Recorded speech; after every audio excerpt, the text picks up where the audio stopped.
It was just another day at Westlake High, or at least that's what I thought when I walked through those heavy double doors that morning. The hallways buzzed with the usual chaos. Freshmen scrambling to find their classrooms, seniors lounging against lockers with that unmistakable air of superiority, and everyone in between just trying to navigate the social minefield that high school inevitably becomes. I remember the smell of floor cleaner mixed with cheap cologne and the sound of lockers slamming shut echoing through the corridor. It's funny how those sensory details stick with you, especially when they become the backdrop to a day that changes everything. I should probably introduce myself. I'm Alex Mitchell, junior year, perpetually hiding behind my sketchbook and trying to blend into the background. Art has always been my escape, my way of making sense of the world without actually having to engage with it. My teachers call me quietly talented, which I think is code for has potential but lacks confidence. My friends, the few I have, know me as the person who would rather observe life than participate in it. That was me, at least until that day. And then there's Jake Reynolds. Everyone knows Jake, or at least they think they do. Star forward on the basketball team, effortlessly charming, with a smile that somehow makes teachers forgive his tardiness and students gravitate toward his orbit. He's the kind of person who seems to move through life with an ease that's almost infuriating to someone like me. We existed in completely different social ecosystems within the same school building, crossing paths occasionally, but never really seeing each other. At least, that's what I assumed. Our high school, like most, operates on an unspoken hierarchy.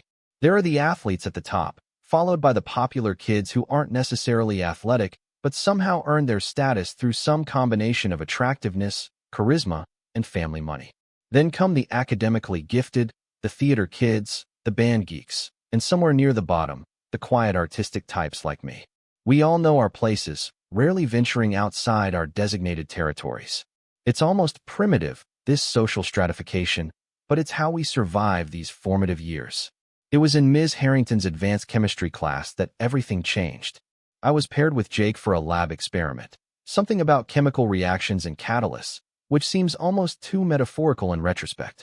I remember being simultaneously thrilled and terrified at the prospect of working with him. He slid into the seat next to mine with that characteristic confidence, his knee briefly touching mine under the table before he adjusted his position. "So, you're the art kid, right?"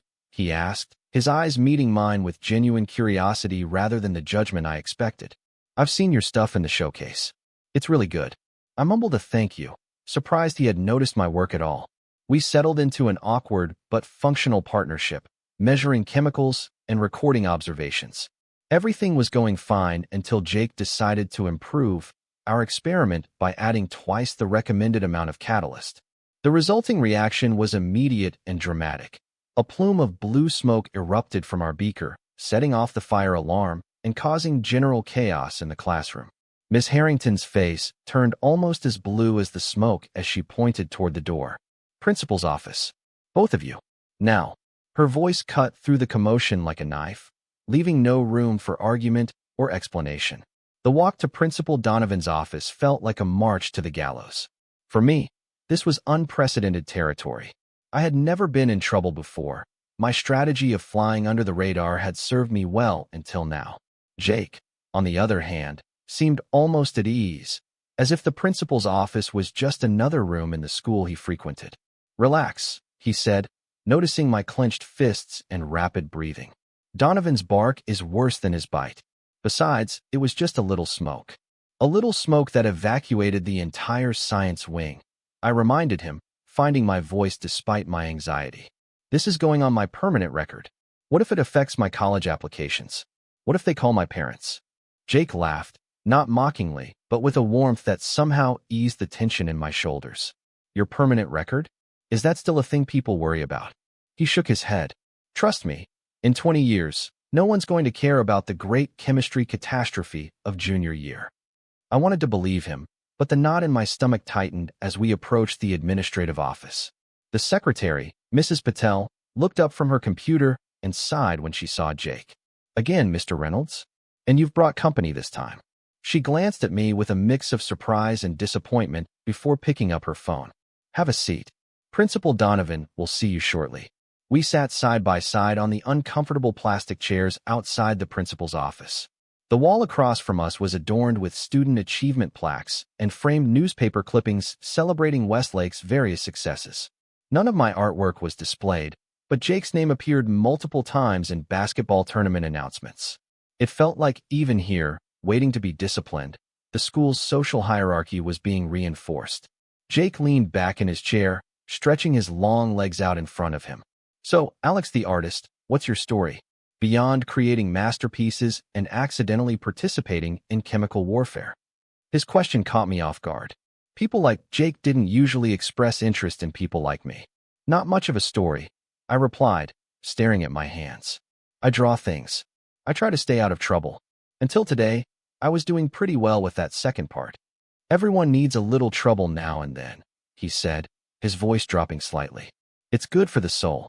Before I could respond, Principal Donovan's door swung open, and his imposing figure filled the doorway.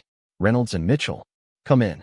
His tone was stern, his expression unreadable as we filed into his office. Principal Donovan's office was exactly what you'd expect: diplomas on the walls, a massive desk that seemed designed to intimidate students, and the faint smell of coffee and authority.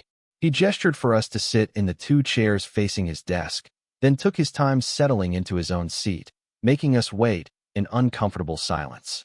"So," he finally said, looking between us, "Miss Harrington tells me you two decided to conduct your own unauthorized experiment today.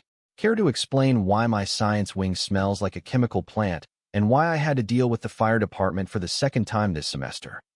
Jake jumped in before I could speak. "It was my fault, sir. I thought the reaction would be more interesting with a little extra catalyst." Alex tried to stop me, but I didn't listen. I stared at him, surprised by his willingness to take the blame. Principal Donovan didn't seem convinced.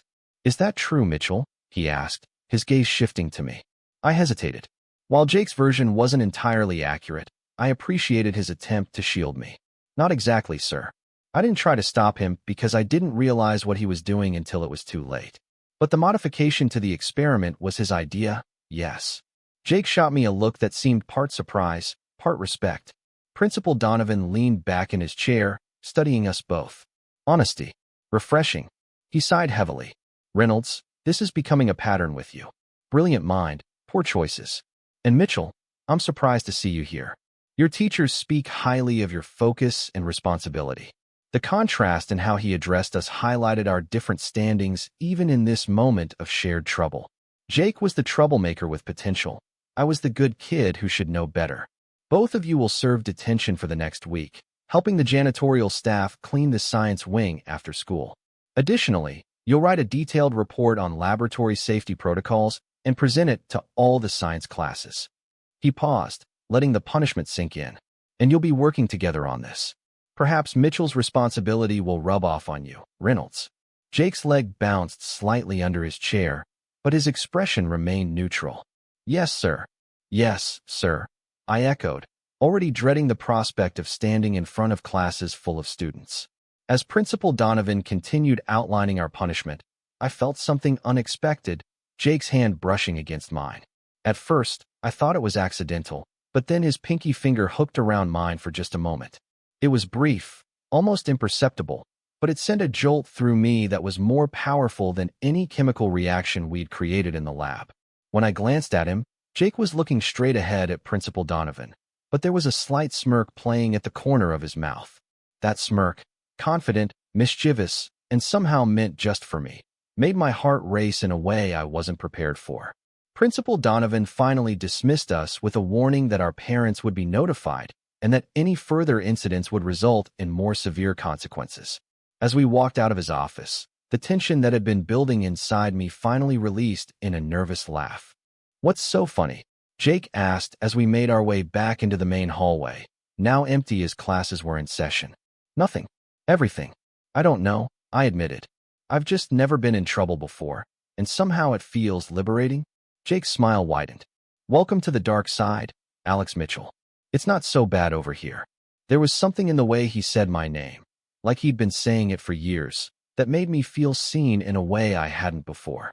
We paused at the intersection where our paths would diverge to different classes.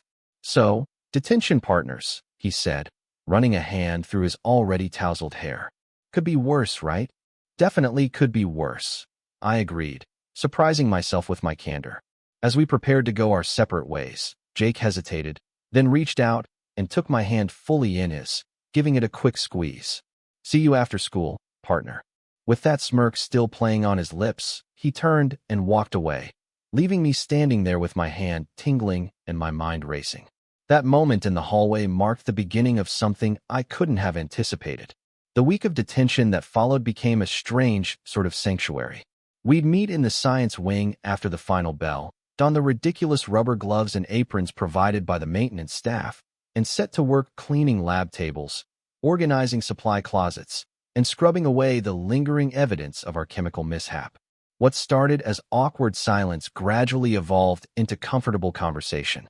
I learned that Jake's confidence masked a pressure to perform, pressure from his coach, his father, a former college basketball star, and himself. He revealed that he actually enjoyed chemistry and had considered pursuing it in college, but feared disappointing everyone who expected him to earn an athletic scholarship. Sometimes I envy you, he confessed one afternoon as we reorganized the chemical storage room. You know exactly who you are and what you love. You don't seem to care what people think. I nearly dropped the bottle of hydrochloric acid I was shelving. Are you kidding? I care way too much what people think. That's why I hide behind my sketchbook half the time. Jake leaned against the shelving unit, studying me with an intensity that made me self-conscious. Maybe we're both better actors than we thought. During those afternoons, I shared things too. My dreams of art school, my fear of never being good enough, the pressure I put on myself to be perfect because I felt so imperfect in every other way. Jake listened in a way no one had before, asking questions that showed he was genuinely interested, not just passing time. By our third detention session, something had shifted between us. Our hands would brush as we passed cleaning supplies back and forth, and neither of us would pull away immediately. We'd find reasons to work in the same area, our shoulders touching as we scrubbed particularly stubborn stains. And there was that smirk, appearing whenever our eyes met, making my stomach flip in a way that was both terrifying and exhilarating. Working on the safety presentation forced us to spend even more time together. We'd meet in the library during lunch or at the local coffee shop after detention. Jake was surprisingly dedicated to the project, researching thoroughly and contributing ideas I wouldn't have considered. His creativity complemented my organizational skills, and we found ourselves laughing more than working sometimes, developing inside jokes about controlled explosions and chemical attractions. Of course, our newfound friendship, or whatever it was becoming, didn't go unnoticed. The social boundaries we were crossing confused people. Jake's basketball teammates would give me strange looks in the hallway. My few art club friends questioned my sudden association with someone from the athletic elite. Rumors started circulating. Some said I was doing Jake's homework in exchange for social protection. Others suggested more scandalous arrangements. Does it bother you? Jake asked one day as we noticed the whispers following us down the hallway. What they're saying? I considered the question carefully. A month ago, the attention would have mortified me. Now, walking beside him, I found I didn't care as much. Not as much as I thought it would, I admitted. Does it bother you? I mean, hanging out with me can't be doing much for your reputation. Jake stopped walking and turned to face me, his expression suddenly serious. My reputation? Alex, do you really think I care about that? The intensity in his eyes made me look away. Everyone cares about their place in the high school ecosystem. It's practically law. Maybe it's time to break some laws then, he said softly, before continuing down the hallway, as if he hadn't just shaken my entire worldview. The day of our safety presentation arrived faster than expected. We stood before Ms. Harrington's class first, the scene of our original crime. My hands trembled as I clicked through the PowerPoint slides we'd created, but Jake's steady presence beside me kept me grounded. He handled the more interactive portions, demonstrating proper techniques with a charisma that had even the most disinterested students paying attention. As we moved from class to class throughout the day, I found myself growing more comfortable. By our final presentation, I was even able to joke about our infamous blue smoke incident, drawing laughs from the freshmen who looked at us with a mix of awe and fear, the upperclassmen who had caused an evacuation and lived to tell the tale. We make a good team, Jake said as we packed up after the last presentation. Who would have thought? Not Principal Donovan, that's for sure, I replied. He probably expected us to kill each other by day 2. Jake laughed, that genuine laugh that made his eyes crinkle at the corners. Instead, he stopped suddenly, looking uncertain for the first time since I'd known him. Instead, we what? I prompted, my heart beating faster for reasons I couldn't quite name. He shook his head. Nothing. Hey, do you want to grab something to eat? Celebrate the end of our punishment? That evening, we ended up at Riverside Park, sitting on a bench overlooking the water with takeout containers from the local burger place balanced on our laps. The setting sun cast everything in a golden glow, including Jake's profile as he gazed out at the water. I had the sudden urge to draw him, to capture the way the light played across his features, the thoughtful expression that few people got to see beneath his confident exterior. What are you thinking about? I asked, breaking the comfortable silence that had settled between us. Jake turned to me, that familiar smirk appearing briefly before fading into something more vulnerable. I'm thinking that getting sent to the principal's office was the best thing that's happened to me this year. His honesty caught me off guard. Because you enjoy cleaning chemical spills and giving safety lectures? Because it gave me an excuse to get to know you, he said simply. I've wanted to for a while, you know. Even before the chemistry disaster. I nearly choked on my milkshake. What? Why? Jake laughed, but there was nervousness behind it. Is it that hard to believe? You're interesting, Alex. You see the world differently than anyone else I know. The way you talk about art, about capturing moments and emotions, it's like you're speaking another language, but when I really want to understand. The sincerity in his voice made something shift inside me. All the small moments from the past few weeks, the touches that lingered too long, the looks across crowded rooms, the conversations that stretched into the evening suddenly aligned into a pattern I couldn't ignore. I thought people like you didn't notice people like me, I said quietly, staring down at my half-eaten burger. Jake's hand found mine on the bench between us, his fingers intertwining with mine deliberately this time. No quick squeeze or brief touch, but a clear statement. Maybe you need to reconsider what you think you know about people like me. When I finally looked up, the intensity in his eyes made it hard to breathe. The social distance between us, which had seemed so vast just weeks ago, collapsed in that moment. He was just Jake, thoughtful, complex, occasionally reckless Jake, and I was just Alex, seeing and being seen in return. Can I try something? He asked, his voice barely above a whisper. I nodded, unable to form words as he leaned closer, his free hand coming up to rest gently on my cheek. The kiss was soft, hesitant at first, as if he was giving me every opportunity to pull away. But I didn't want to pull away. Instead, I found myself leaning into it, my hand reaching up to curl around the back of his neck. When we finally broke apart, that smirk I'd grown so fond of returned to his lips. I've been wanting to do that since you stood up to Principal Donovan, he admitted. That long. I teased, feeling a newfound confidence. I've been wanting to since you doubled the catalyst in chemistry. His laugh echoed across the water as he pulled me closer, wrapping an arm around my shoulders. So we're both a little slow on the uptake. The weeks that followed weren't without challenges. Jake's basketball teammates eventually accepted our relationship, though some were more supportive than others. My art club friends were surprisingly enthusiastic, especially when Jake started showing up at art showcases and asking thoughtful questions about technique and inspiration. Our parents had varied reactions. My mother was cautiously supportive, while my father needed more time to adjust to the idea. Jake's mother welcomed me warmly into their home, but his father was more reserved, clearly having envisioned a different path for his son. But we faced each hurdle together, finding strength in the connection that had begun in the most unlikely of places. The winter formal arrived just as the last of the autumn leaves were falling.